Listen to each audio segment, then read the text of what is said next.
안녕하세요, 한상기입니다. 오늘 소개해드릴 차는 폭스바겐 신형 파사트 GT입니다. 현행 파사트는 8세대고요. 최근에 국내 출시된 파사트 GT는 부분 변경 모델이죠. 파사트는 크게 유럽형과 북미형이 있는데 이번에 출시된 파사트 GT는 유럽형입니다. 유럽형과 북미형은 이름은 같지만 사실상 다른 차라고 할 수가 있는데, 이렇게 파사트는 지역에 따라서 성격을 이원화하고 있습니다. 그리고 이 파사트라는 네이밍은 유럽에는 없고요. 그리고 북미형은 미국 채터누가 이번에 시승하는 유럽형은 독일에서 생산이 됩니다. 참고로 파사트는 북미형과 유럽형 모두 2023년에 단종이 예정이 되어 있습니다. 부분 변경된 모델은 기존 대비해서 여러 가지로 상품성이 좋아졌는데, 안팎의 디자인이 기존 대비 좀 더 개선이 됐고요. 특히 실내 디자인 또는 편의 장비가 좋아진 게 눈에 띕니다. 변속기도 6단에서 7단 DSG로 업그레이드가 됐고요. 트림은 프리미엄과 프레스티지, 프레스티지 포모션 총 3가지입니다. 지금 보시는 시승차는 프레스티지입니다. 가격은 4,990만원이고요. 파사트는 이번에 부분 변경되면서 차체 사이즈의 변화는 거의 없습니다. 전장이 조금 늘어난 정도예요. 근데 시각적으로 보기에는 기존 대비해서 좀 더 낮고 넓어 보이는 그런 디자인입니다. 특히 그릴 같은 경우에는 기존 대비해서 좀 더 얇아진 느낌이고요. 그 가로 라인이 좀 강조가 돼서 실제 그 차폭보다 좀 더 넓어 보입니다. 그리고 이번에 부분 변경되면서 좋아진 것 중에 하나가 헤드램프인데, IQ 라이트라는 새 헤드램프가 적용이 됐어요. 그러니까 신형 파사트 GT는 프레스티지부터 IQ 라이트 LED 매트릭스가 적용이 됩니다. 방향지시 등은 앞뒤 모드에 순차적으로 점등이 되는 시퀀셜 타입이 적용이 됐어요. 보통 2급에서는 이렇게 순차적으로 점등이 되는 시퀀셜 방향지시 등이 그렇게 흔치 않고, 아우디의 일부 차종은 앞뒤 한쪽에만 적용이 되거든요. 근데 이 파사트 GT는 앞뒤 모드에 적용이 됐고요. 방향지시 등과 비상등을 켤 때까지 모두 포함이 됩니다. 이와 함께 운전대 조향과 같이 연동이 되는 코너링 라이트도 적용이 되어 있습니다. 아까 말씀드린 것처럼 차체 사이즈는 기존과 거의 동일하고요. 측면에서는 손잡이를 지나가는 저 뚜렷한 캐릭터 라인이 가장 특징입니다. 저것 때문에 차가 좀 더 단단해 보이는 것 같아요. 그리고 후면의 디자인도 조금 달라졌는데, 가장 큰 특징은 파사트 네이밍 차명이 더 커지고 위치가 달라진 거예요. 기존 같은 경우에는 왼쪽에 조그맣게 파사트 GT라고 붙었는데, 이 부분 변경 모델은 위치가 가운데로 옮겨갔고요. 크기도 훨씬 커졌습니다. 타이어는 브리지스톤의 블리작 VRX 위터 타이어죠. 사이즈는 235에 45와 18입니다. 예, 실내의 기본적인 틀은 기존과 동일한데, 모니터와 계기판, 공조장치가 좀 바뀌면서 기존 대비해서 좀 더 예뻐 보입니다. 그리고 실내의 특징 중에 하나가 저 송풍구 라인인데, 가로로 쭉 뻗어 있잖아요. 그래서 실제보다 실내 폭이 좀 더 넓어 보이고요. 전반적인 소재는 무난한 편입니다. 디자인에서 기존과 달라진 것 중에 하나가 저 위에 파사트, 원래 저기에 아날로그 시계가 있었잖아요. 그 시계를 없애고 저기에 파사트 로고를 넣었네요. 그리고 모니터의 사이즈도 커지면서 좀 더 보기가 좋아졌고요. 계기판에 비해서 그 모니터의 위치가 약간 좀 낮은 느낌이 있어요. 지금이 홈 화면이고요. 그러니까 홈 버튼 누르면은 이렇게 주요 메뉴를 요약해서 여러 화면으로 보여줍니다. 기존에 비하면 인터페이스가 비슷하긴 한데, 이런 세부적인 메뉴가 좀 더 늘어났네요. 그리고 메뉴로 들어가면은 이 차량에서 트릭 컴퓨터 관련 또는 차량 상태 등을 선택을 할 수가 있습니다. 설정에서 이런 메뉴가 나오고, 라이트는 무드 조명인데 앰비언트 라이트의 경우에는 총 30가지고요. 이번에 좀 조작을 해보니까 이 터치 그 반응이 꽤 빠릅니다. 그 무드 조명의 적용 범위가 아주 그렇게 넓은 편 아니에요. 대시보드와 도어 트림에 이렇게 가로 라인으로 쭉 들어갔죠. 지금은 어라운드 뷰 화면인데, 그 모니터의 그 다른 부분에 비해서 이 어라운드 뷰 카메라의 그 화질은 좀 떨어진 편입니다. 약간 좀 뿌옇죠. 그리고 여기를 클릭을 해서 이렇게 다양한 앵글로 바꿀 수가 있습니다. 이런 앵글 같은 경우에는 그 지원이 꽤 잘 되는 편이에요. 이거는 이렇게 그래픽으로 보여주는 거고요. 그리고 공조장치의 디자인도 달라졌습니다.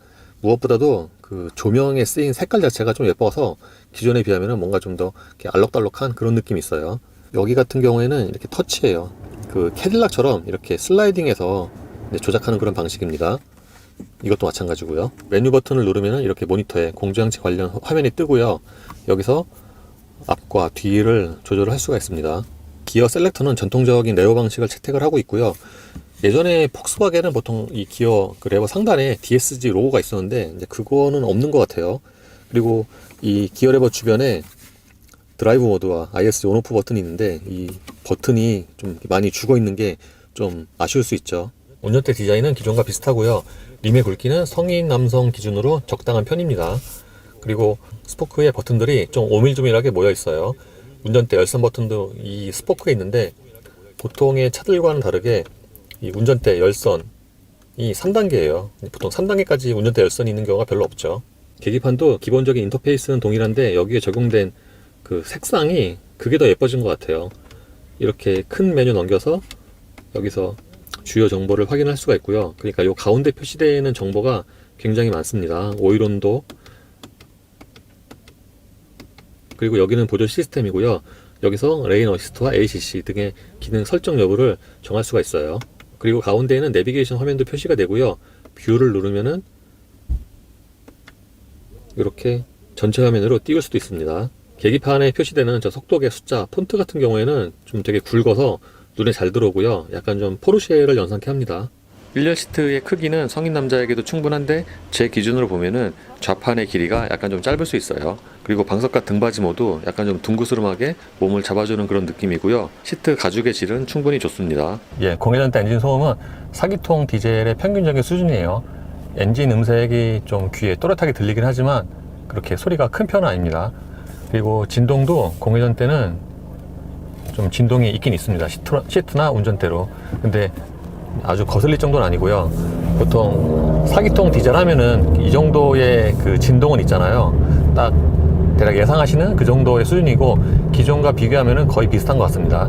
근데 이 차가 이렇게 천천히 가속을 하는 상황에서는 공회전 때는 평균적이라고 말씀을 드렸는데 이렇게 천천히 가속하는 상황에서는 이제 운전대나 가속 페달로 진동이 좀 가늘게 있어요. 이렇게 좀 천천히 가속하는 상황에서도. 이 차만 그런지 모르겠는데 이 차 기준으로 말씀을 드리면 그 가속할 때 또는 주행할 때 이게 진동이 좀 지속적으로 전달이 되니까 이거는 좀 신경이 쓰일 수가 있습니다. 특히 최근에는 이제 디젤차 시승을 잘 안 하잖아요. 거의 가솔린만 하는데 그거와 비교해서 좀 더 비교가 될 수도 있을 것 같아요. 그리고 IS로 엔진이 꺼질 때는 굉장히 부드럽게 꺼지고요. 시동이 켜질 때는 상대적으로 좀 그 진동 또는 떨림이 크게 느껴집니다. 운전할 때의 시야는 전반적으로 괜찮은 편입니다. 전방은 물론 좌우 사이드 미러의 시야도 괜찮아요. 특히 바로 전에 시승했던 제타 미국형과 비교하면은 사이드 미러의 사각지대가 월등히 적죠. 면적이 작음에도 불구하고. 그래서 전반적인 뒷유리까지 포함해서 이 시야는 꽤 좋다고 말씀을 드릴 수가 있고요. 그리고 이번에 변속기가 6단에서 7단 DSG로 업그레이드가 됐는데 전반적으로 변속은 무난하게 이루어집니다. 반면에 저속에서 출발 또는 이제 가속할 때는 가끔 가다가 좀 울컥거려요. 방금도 출발 상태에서 앞으로 가속을 할 때 1단에서 2단 넘어갈 때 울컥거림이 있어요. 그리고 날씨가 추워서 이 차는 윈터 타이어를 끼고 있는데 보통 이제 윈터 타이어 끼면은 노면 소음이 사계절보다 조금 더 생기는 경우가 많거든요. 이 차는 윈터 타이어인 걸 감안을 하면은 그 밑에서 올라오는 그 타이어 노면 소음이 그렇게 큰 편은 아닙니다. 특히 지금 같은 경우에는 이제 노면 소음이 좀 많이 나는 콘크리트 그런 구간인데 그 노면과 타이어까지 감안을 하면은 그렇게 타이어의 그 노면 소음이 그렇게 큰 편은 아니라고 생각이 됩니다. 반면에 이제 앞쪽에서 부딪히는 풍절음은 약간 있는데 이제 전면보다는 약간 좀 속도가 올랐을 때 예를 들어서 한 100km 정도 그때에서는 요 A필러 창틀에서 약간 좀 새는 것 같은 그런 소리가 가늘게 있어요. 근데 아주 그렇게 신경이 쓰일 정도는 아닙니다. 이 차는 주행 중에 풀 악셀 할 때 이제 회전수가 많이 올라갔잖아요.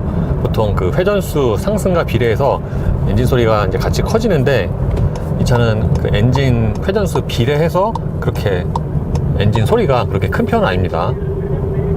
베이스 톤이고요. 음색도. 그러니까 회전수 좀 높게 사용해도 음색이 그렇게 부담스러운 소리는 아니죠. 이 차는 하체의 느낌을 보면은 약간 좀 부드럽거든요. 그러니까 스포티보다는 좀 컴포트에 가까운데 그래서 이 변속기나 엔진도 D 상태에서는 약간 좀 컴포트하게 그렇게 세팅이 돼 있어요. 예를 들어서 지금 드라이버 모드가 노멀인데 노멀에서는 그 가속 페달은 생각보다는 조금 더 깊게 밟아야지 기어가 한 단 내려가고요.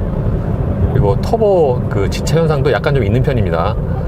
반면에 스포츠 모드나 이 S 모드로 바꿀 경우 이 가속 페달의 그 초기 반응이 한층 민감해지죠. 그러니까 좀 뚜렷하게 구분을 해놓은 것 같아요.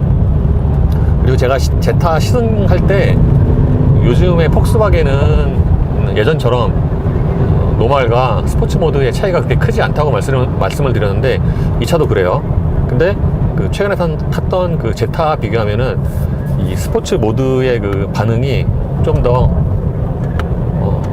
말 그대로 좀 스포티하긴 합니다.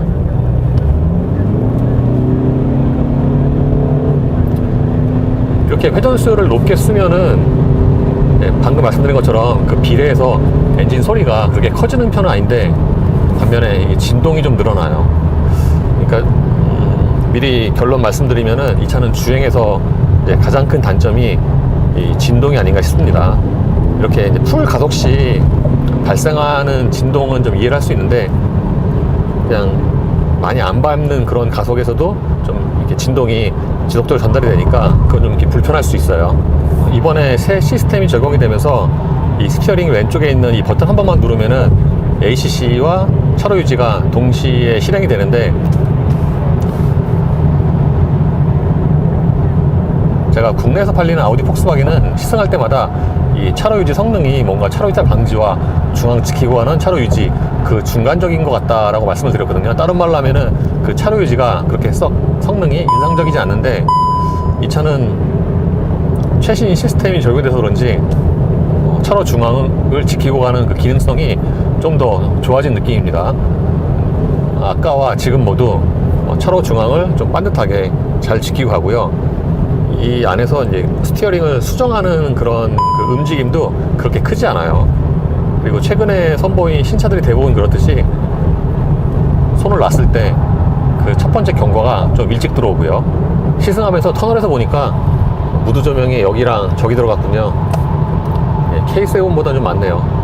K7은 여기 한 줄만 들어갔는데 이 차는 도어 트림까지 들어갔어요. 색상이 30가지고요. 윈터 타이어는 주행 성능 또는 주행 특성에 좀 영향이 있는데 제가 윈터 타이어 낀 차를 운전을 아주 많이 해본 건 아니지만 보통 공통적으로 나타나는 현상이 윈터 타이어 끼면은 고속으로 주행할 때 그 직진성이 좀 떨어져요. 그러니까 일직선으로 쭉 직진할 때 그 앞쪽이 좌우로 좀 흔들립니다. 그래서 고속 안정성이 윈터 타이어 끼면은 이제 떨어진다고 느끼죠.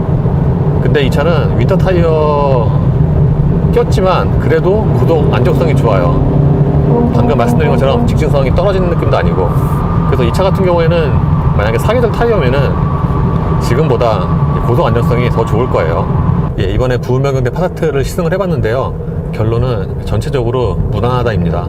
물론 기존과 비교하면은 좋아진 점이 여러 가지가 있는데 승차감 면에서 보면은 좀 더 좋아지지 않았나 싶습니다. 특히 그때 시승했을 때는 3명이 타서 그런지 뭔가 승차감이 좀 떨어진다고 느꼈는데 이번에는 기존 대비해서 전체적으로 승차감이 좋다고 느낍니다. 그리고 소음이나 진동은 공회전 때는 평균적인 수준인데 아까 말씀드린 것처럼 단점이 진동이에요. 정차 시에는 그래도 괜찮은데 주행할 때는 이제 가볍게 가속을 해도 좀 가는 떨림이 계속 있다 보니까 이거는 좀 신경이 쓰일 수가 있죠. 특히 ISG로 시동이 꺼질 때와 켜질 때 좀 편차가 커요. 꺼질 때는 되게 부드럽게 슥 하고 꺼지는데 켜질 때는 이 시트가 그 상하로 좀 떨림이 좀 있는 편이에요. 움직임이. 그래서 여기서는 좀 편차가 있습니다. 근데 기존에 비하면은 같은 엔진이지만 변속기가 7단이 되면서 그 작동 질감이 좀 더 매끄러워졌고요. 실내도 조금 더 예쁘게 변했죠. 특히 이 공조양식 쪽의 그 디자인이 기존 대비해서 좀 더 예뻐진 게 눈에 띕니다. 계기판도 그렇고요. 예, 이로써 폭스바겐 더 뉴 파사트의 시승을 마치겠습니다. 감사합니다.